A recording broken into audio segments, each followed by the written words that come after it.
During the course of our 3 days in La Guila, we've taken also a number of significant steps forward. I want to briefly highlight them. This week, the G-8 nations came to a historic consensus on concrete goals for reducing carbon emissions. We all agreed that by 2050, developed nations will reduce their emissions by 80%, and that we will work with all nations to cut global emissions in half.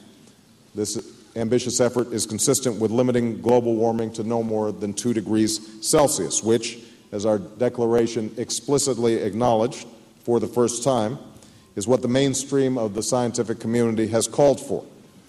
Today, at the Major Economies Forum, developed and developing nations made further and unprecedented commitments to take strong and prompt action.